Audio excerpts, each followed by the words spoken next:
Hello, I'm Rachel Jones for the Finance News Network. Joining me today from clinical drug development company Kazia Therapeutics is Executive Director and CEO Dr. James Garner. James, welcome back to FNN. Thanks for having me, Rachel. First up, could you start by giving us an introduction to your company? Rachel, Kazia is an oncology company. We're focused on the development of new cancer therapies, but we come at it from a slightly different angle from most of the biotech companies in Australia. Developing a drug right through from the laboratory all the way through to a marketed product is a really, really long journey for a company. It takes many years, it costs a great deal of resources and financial commitment. And unfortunately, it has only perhaps about a 5% success rate. So we've tried to position our business around finding really great drugs where some of that work has already been done, typically in a big pharma company. And we can then bring it into Kazia, do some of the real value-adding work around clinical trials and other development, and then look to partner it out to a big pharma company for commercialization. That means that it's a much, much shorter cycle for investors, perhaps 3 to 5 years typically, and really takes out a lot of the risk and the investment that's required. Now, before we talk about your trial program, could we talk about the incidence of brain and ovarian cancer and their current therapies? Well, the form of brain cancer we're targeting is a disease called glioblastoma. It's the most common and the most aggressive form of brain cancer, and it affects somewhere around 130,000 patients a year worldwide. Sadly, it was the disease that Senator John McCain in the US passed away from just recently. So it's not as common as breast or lung cancer, but it's still quite a common disease. Ovarian cancer affects perhaps twice as many patients a year worldwide. We have treatments for both of these diseases, but there are some real challenges in the use of these treatments. For brain cancer, the main drug that's used is unfortunately only effective for about 1 out of every 3 patients. So for the remaining 2/3 of patients, there's a huge need for new therapies, and that's really where our company is trying to come in.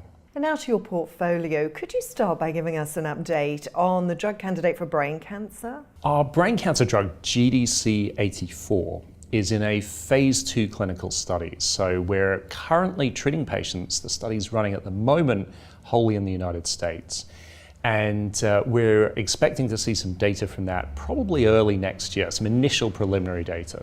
We also announced a collaboration very recently with St Judes Children's Research Hospital in Memphis, Tennessee. This is one of the top children's hospitals in the world.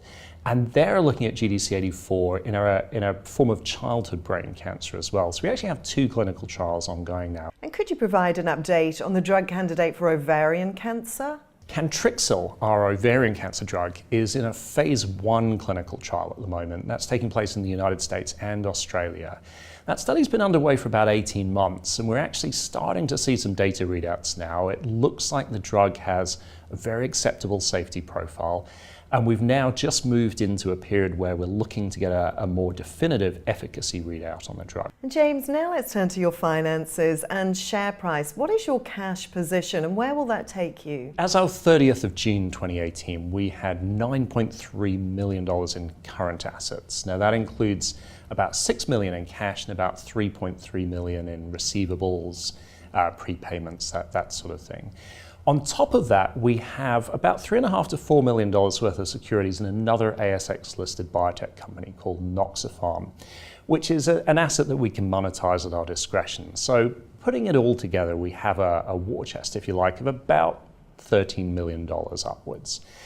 That gives us the resources to take our programs through well into 2019. And can you provide a comment on your share price? I think it's probably fair to say that our share price reflects the fact that ours has been a business that's gone through an enormous transition over the last 18 months. Kazia was born out of a previous ASX-listed biotech company, Novogen, and has really had a fundamental transformation to the business. And meanwhile, our 2 programs have made the transition into very substantial clinical trials. And this is always a long journey for investors to come along with.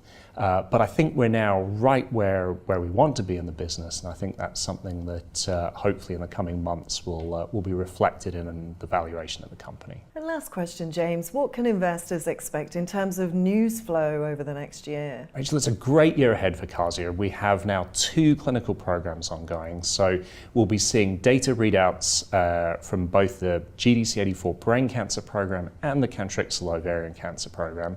For GDC84, that begins early next year with primarily some safety data and perhaps some early efficacy data. Later next year, a really meaningful efficacy readout for that drug. For Cantrixil, we'll also be seeing efficacy data somewhere in the middle part of next year. So really exciting year ahead for investors. We're fantastically excited as well in the company because this is the point where we start to see a return on all the work we've put in. So a great year ahead, we hope. Dr. James Garner, thanks for the update. Thanks, Rachel. It's a pleasure to be here.